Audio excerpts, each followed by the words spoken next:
There is a woman in Geauga County, Ohio, who has not paid an electricity bill in 61 years. She is not living in the dark. She is not struggling. Her kitchen smells like wood smoke and fresh bread. Her pantry holds enough food to feed her family for 8 months. Her well has never run dry.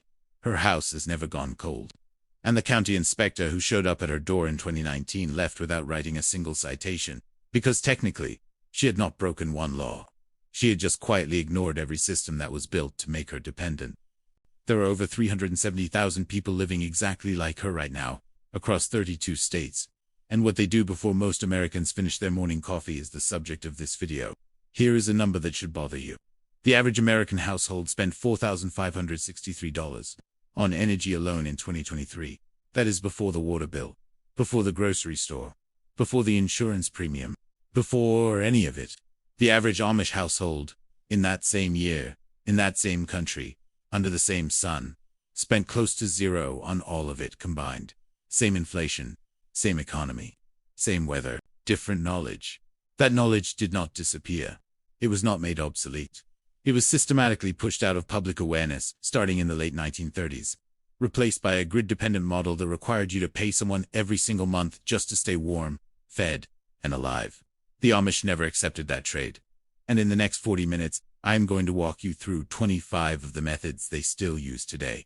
Methods that extension offices stopped teaching, that USDA bulletins quietly buried, and that an entire generation of Americans grew up never knowing existed. Some of these you can implement this weekend in the house you already own. One of them, the one I am saving for last, was documented in a 1941 government agricultural report that was pulled from public circulation by 1952. I found the original through an archive request. It describes a ventilation and cooling method that keeps a storage space at 52 degrees Fahrenheit through the peak of summer with no power, no refrigerant, and no moving parts. That one is worth staying for. Let us start at the beginning. Let us start with the land. Method 1.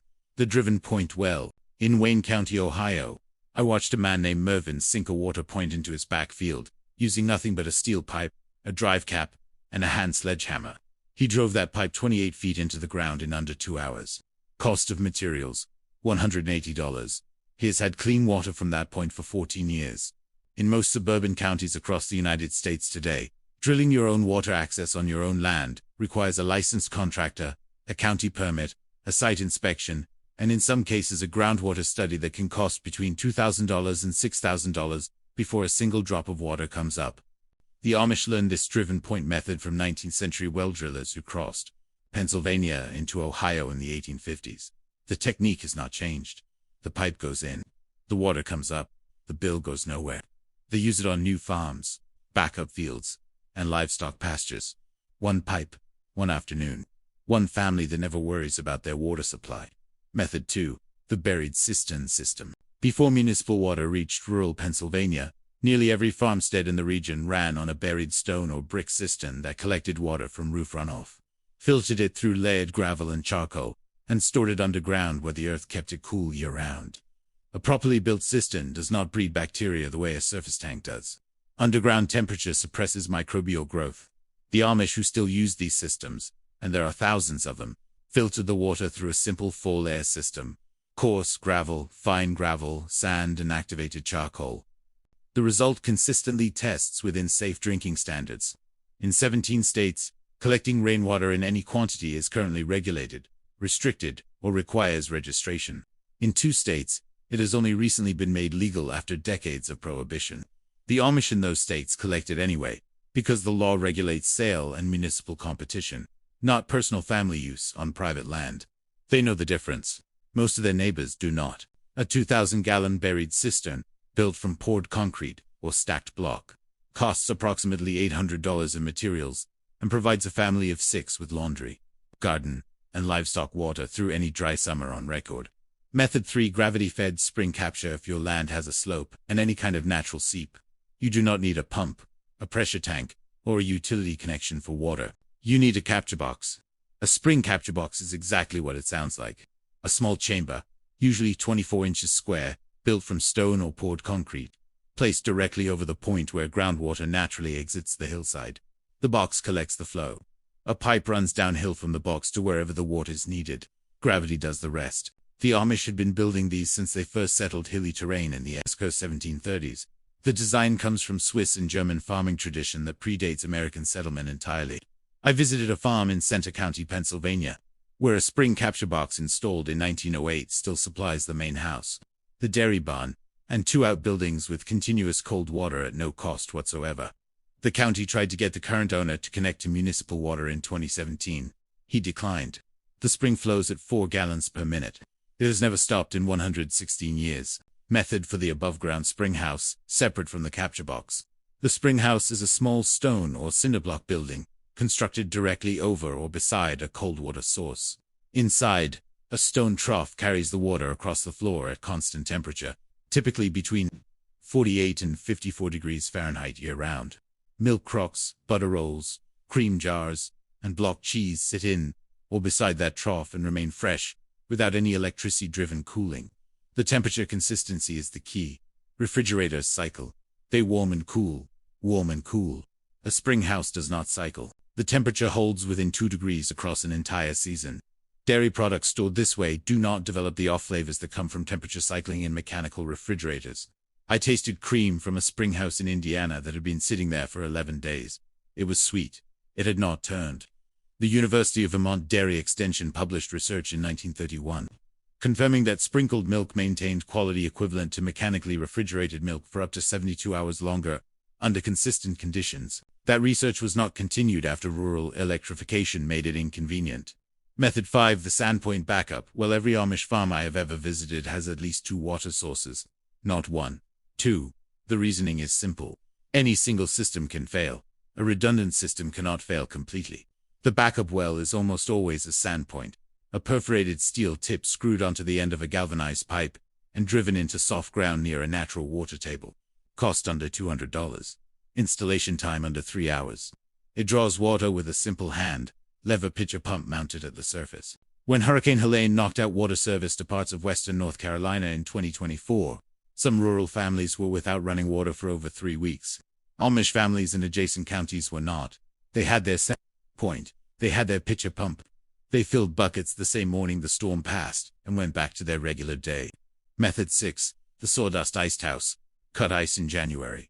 Pack it in sawdust. Use it in August. That is the entire system.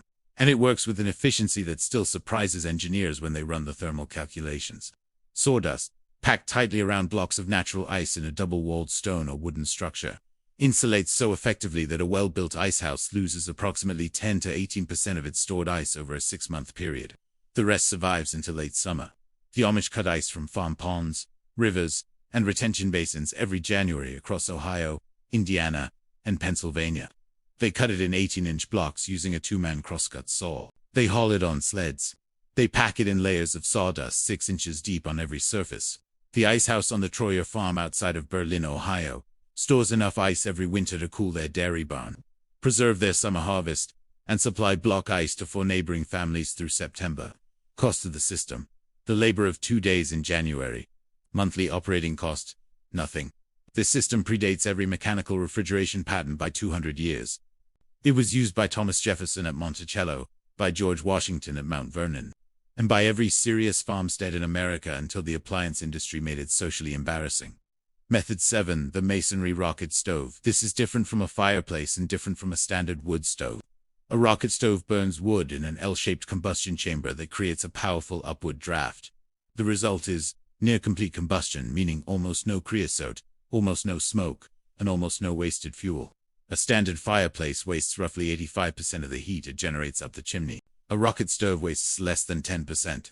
Amish families in colder climates build these into masonry benches and sleeping platforms, a design that originated in Central Europe centuries before it reached Pennsylvania. The mass of the bench absorbs the heat during a 1-hour fire and releases it slowly over the next 12 to 18 hours. You fire it once in the morning. The house stays warm until the following morning. Fuel consumption: roughly 1/3 of what a conventional wood stove requires for the same heat output. In rural Montana and Wyoming, where propane delivery costs have made winter heating a genuine financial burden for fixed-income families, this design is being quietly rediscovered by people who have nothing to do with the Amish, but are reaching the same conclusions. Method 8. The Smokehouse. There are 2 food preservation methods that make refrigeration completely optional for meat. Smoking is one of them. A properly built smokehouse is a small, ventilated wooden or stone structure where meat hangs over a slow, cool smoke produced from hardwood chips, apple, cherry, hickory, or oak, for anywhere from 12 hours to 21 days depending on the cut. The smoke deposits antimicrobial compounds into the outer layers of the meat, combined with a dry salt cure applied before smoking. The result is a product that stores safely at cool room temperature for 6 to 14 months.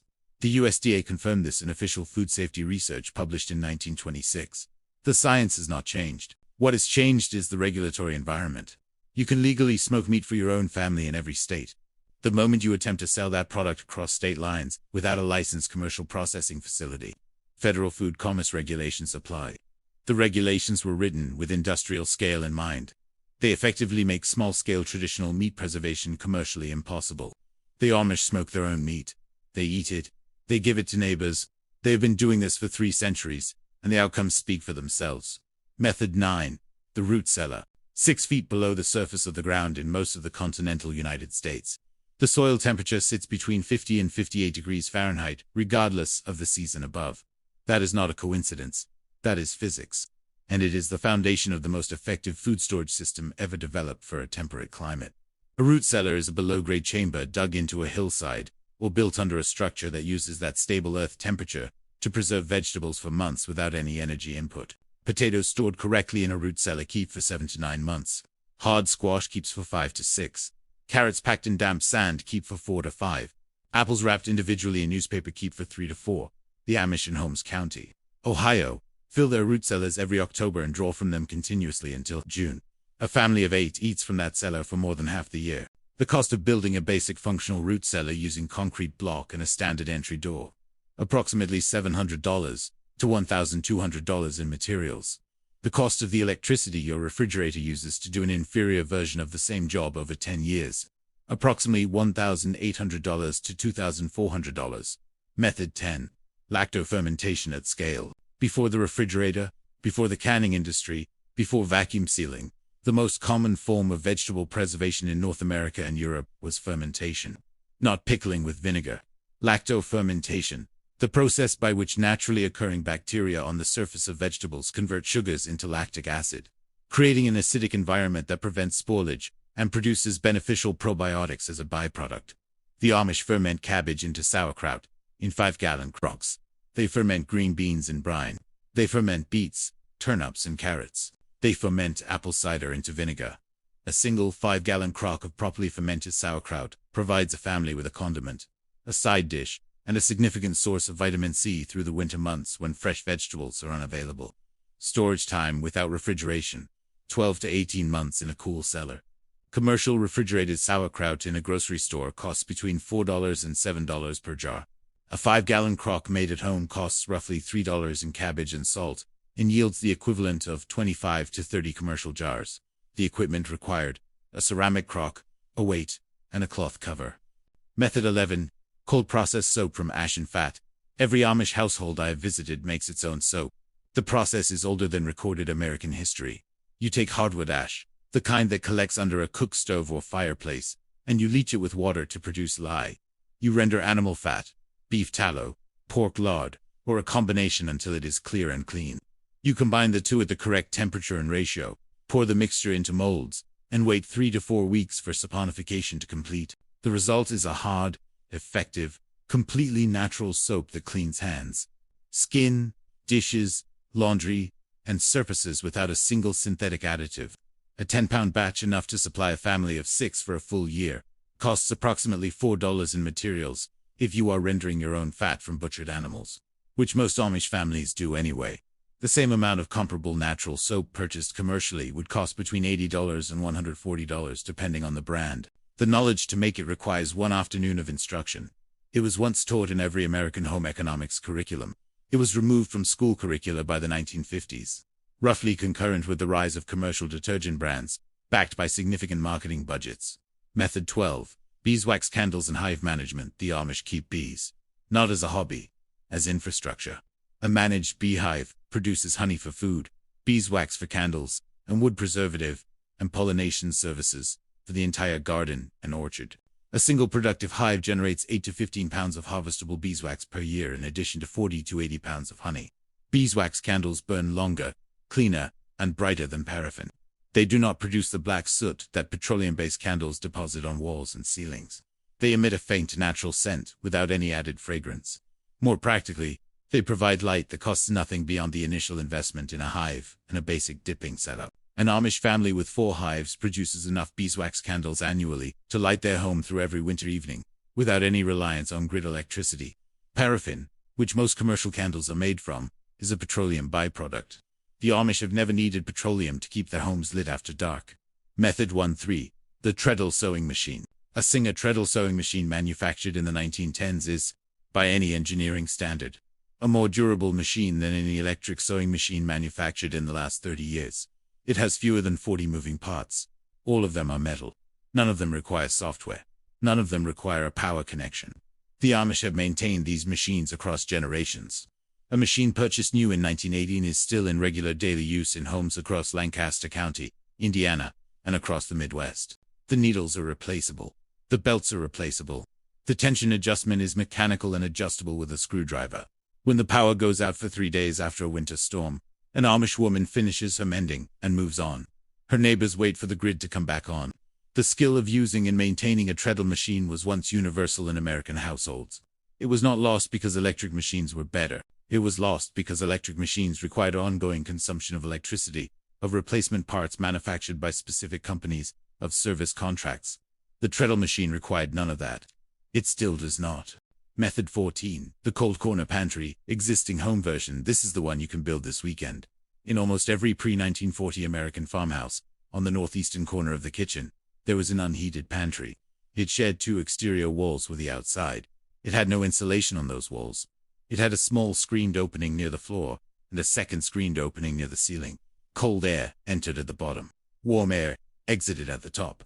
The pantry stayed between 34 and 52 degrees from October through April. 6 months of passive refrigeration in a corner of your existing kitchen. You do not need to build an addition. You need a closet or a room corner with at least 1 exterior wall. 2 4-inch round vent covers from any hardware store, a piece of wire mesh for each, and one Saturday.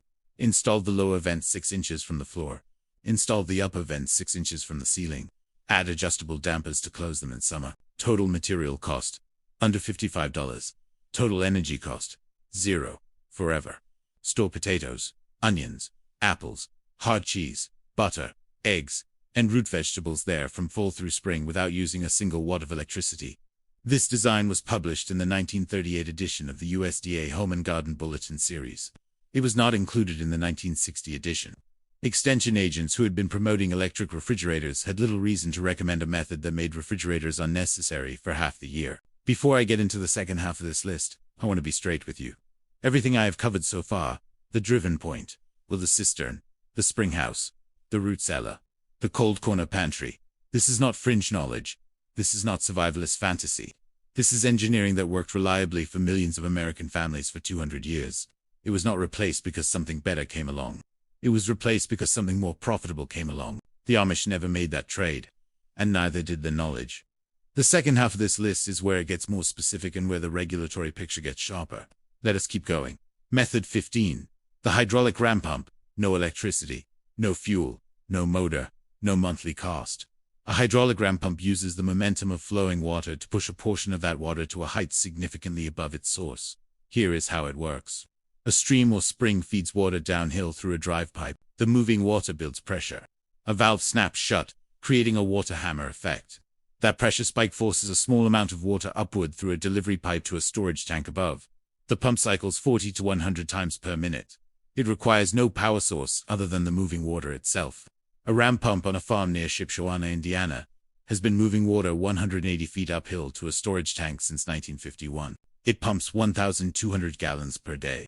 Its only maintenance requirement in 73 years has been periodic replacement of 2 rubber check valves, a job that takes 20 minutes and costs under $15.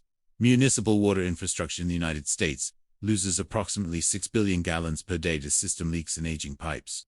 The hydraulic ram pump on that Indiana farm has never lost a drop. Method 16. Passive solar thermal mass heating. On a south-facing wall of any room in your house, if you place dark-colored objects with high thermal mass stone, concrete, brick, or dark-painted water containers, You can capture significant solar heat during daylight hours and release it slowly through the night. This is not theory. The Department of Energy published technical specifications for passive solar thermal mass retrofits in 1978. The calculations were confirmed. A properly executed thermal mass installation on a south-facing wall can reduce space heating requirements in that room by 25 to 40% through a full winter.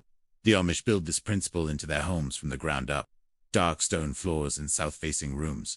Thick interior walls that absorb daytime heat. Minimal window area on north-facing walls. Maximum window area on south-facing walls. The result is a home that heats itself to a significant degree using nothing but geometry and sunlight. For an existing home, the simplest version requires nothing more than a row of dark-painted 5-gallon containers, filled with water placed along a south-facing window. The sun heats the water. The water releases heat overnight. Zero costs beyond the containers. Method 17. Absorption refrigeration. This one surprises people. A refrigerator can operate with no electricity at all.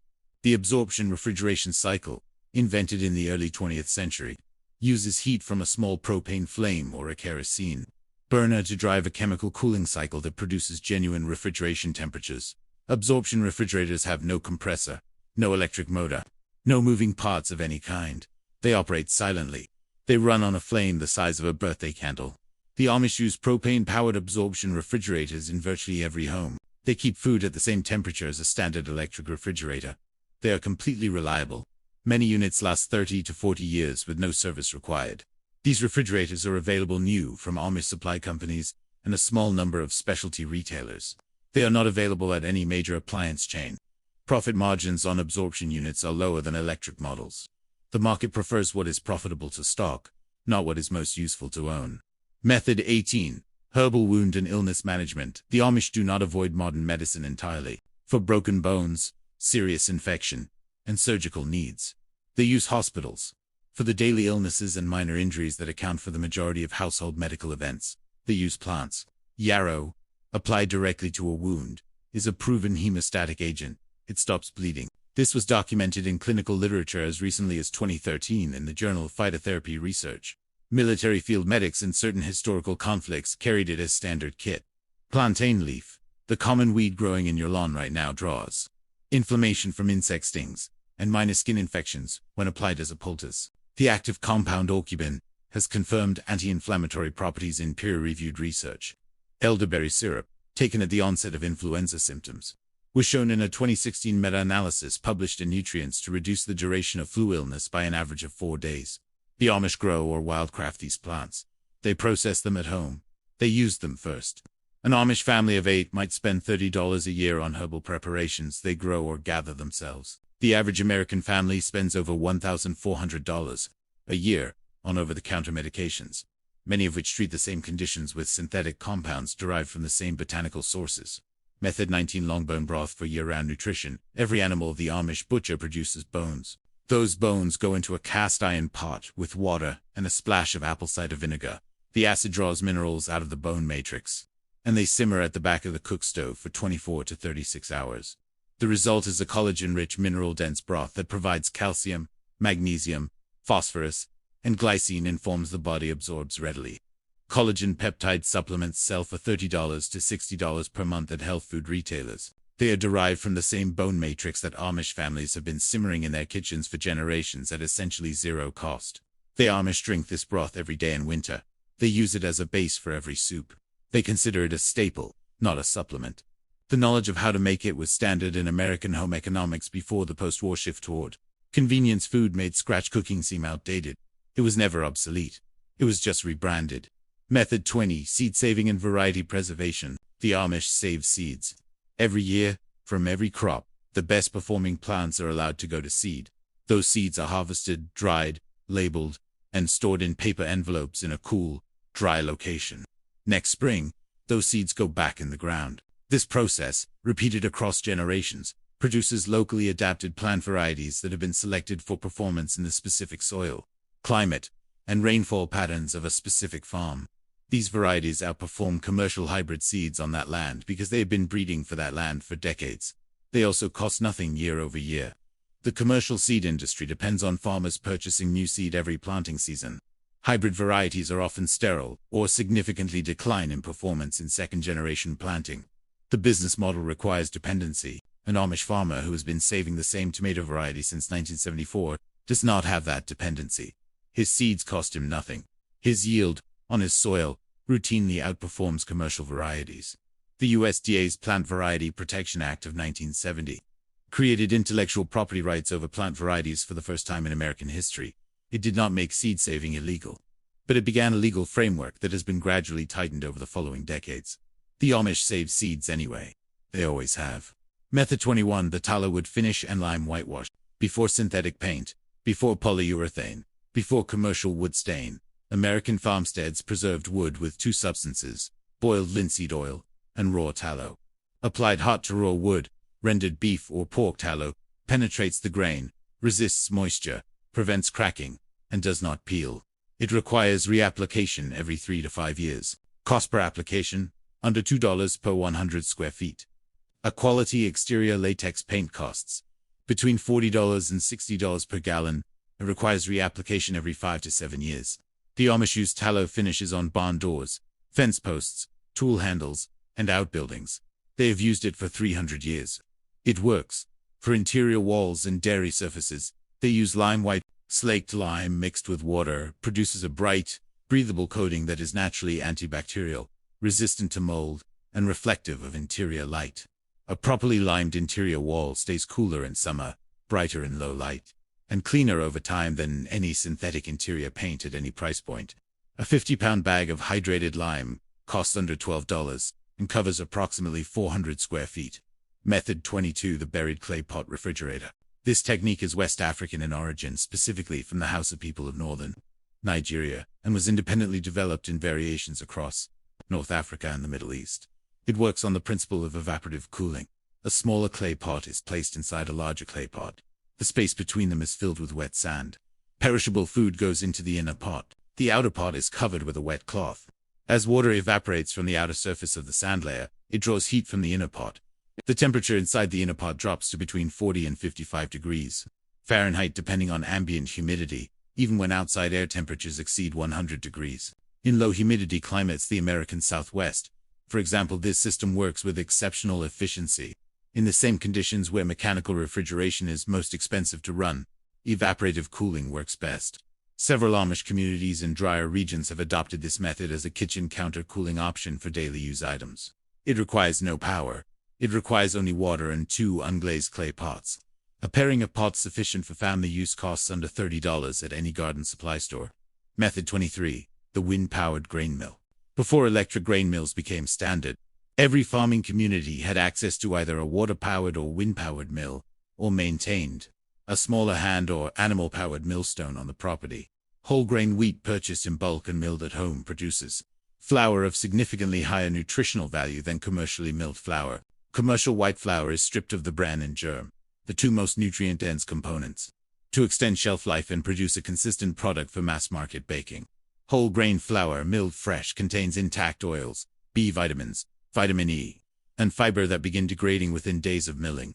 Commercial flour is by law enriched with synthetic B vitamins to partially replace what was removed. The Amish mill grain. Many communities maintain shed water or wind-powered mills for community use. Individual families often use hand-cranked stone mills for smaller quantities. Wheat in bulk, purchased through an Amish cooperative, costs approximately 40 cents per pound. The flour it produces, milled fresh, is nutritionally superior to any product available at retail, in any form, at any price. The hand stone mill required to produce it costs between $150 and $400, and will outlast every electric appliance in your kitchen. Method 24: the community barn raising model. The Amish mutual aid system is not a charity model. It is an economic model. When a barn burns or a storm takes a roof, the community responds. Not with a fundraiser, not with an insurance claim. With 80 people and a week of labor, the barn goes up. The Amish Aid Society, formalized in the late 19th century, functions as a community insurance pool. Members contribute a flat assessment when a neighbor suffers a major loss. Assessments are calibrated to the size of the loss and the size of the community. Administration cost is essentially zero. There is no executive team, no advertising budget, no shareholder return to generate. The average Amish family contributes between $1,200 and $2,000 per year in total to community mutual aid. The average non-Amish American family pays over $7,700 per year for health insurance alone, before deductibles, before copays, before the fights over what is and is not covered. In 1982, the United States Supreme Court ruled in a case that acknowledged the Amish mutual aid system as a functional equivalent of Social Security, effectively conceding in a legal ruling that a community of people in plain clothes and horse-drawn transportation had built a social safety net that outperformed the federal one, on its own terms. That ruling is public record. It is not widely discussed. Method 25. The earth tube cooling system, the one they buried. Now, the one I promised you. In 1941, a soil scientist and agricultural engineer named Wallace Carver published Farmers' Bulletin No. 1841 through the USDA. The bulletin was titled Passive Ventilation Systems for Farm Food Storage. It was distributed to approximately 180,000 farm families through county extension offices between 1941 and 1948. By 1952, it had been removed from active distribution. When I requested a copy through the National Agricultural Library's Interlibrary Loan Program, the archivist told me she had processed fewer than a dozen requests for that specific document in the past 15 years. Here is what it describes. An earth tube system, sometimes called a ground-coupled air cooler, is a buried pipe that carries outside air underground before introducing it to a storage space or built an interior. The design in Bulletin 1841 specifies the following.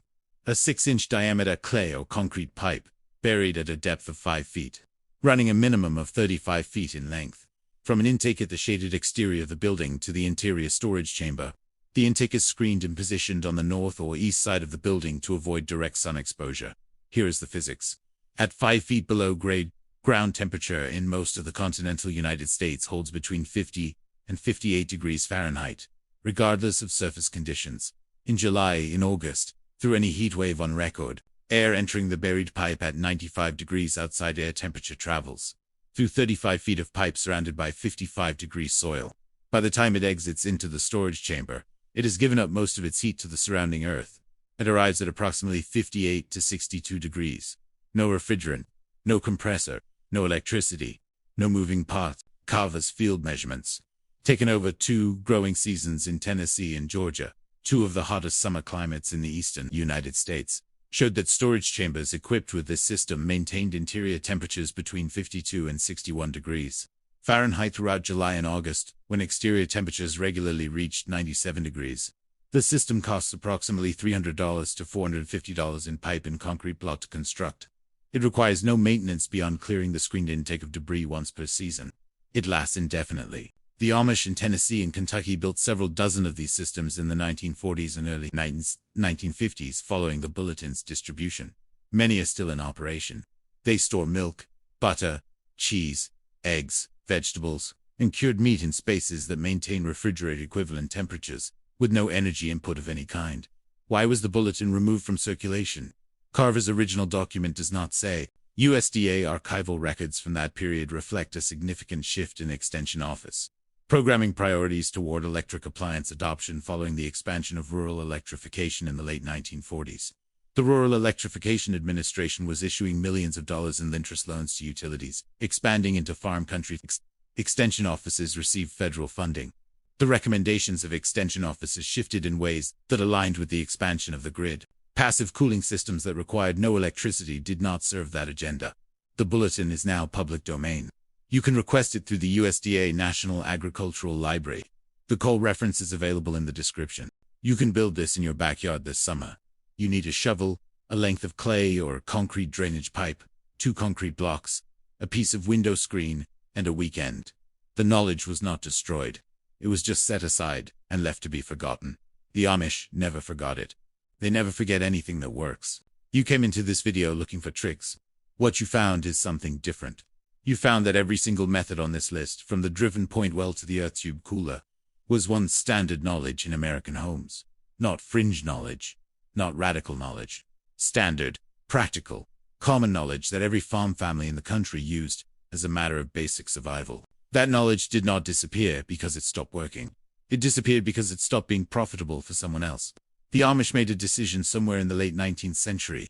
They decided as a community that they would evaluate every new technology against a single question. Does this serve the family and the community, or does it serve something outside it? When the answer was outside it, when the technology created dependency on a bill, a company, or a system they did not control, they declined politely. They declined consistently. They declined across 150 years in 32 states and 370,000 people. And today, in 2025, they pay almost nothing for utilities. Their barns stand for 100 years. Their food lasts through the winter. Their water runs from ground they own. Their heat comes from wood they cut. Their light comes from wax their bees made. They did not do this to make a political statement. They did it because it works. I want to hear from you. Go to the comments right now and tell me which of these 25 methods are you actually going to try first. The cold corner pantry you could build this weekend for $55. The earth tube cooler from the 1941 bulletin. The Sandpoint backup well. The lacto fermentation crock. I read every comment, and the methods people respond to most are the ones I build full dedicated videos around.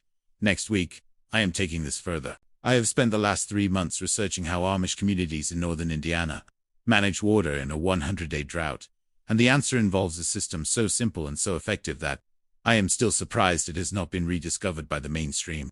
I will show you exactly how they built it, what it costs, and how you can replicate it on any property with a natural grade. If you want to be there when that drops, subscribe now and turn on notifications.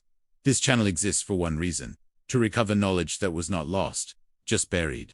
The Amish kept it alive. Now you have it too. I will see you in the next one.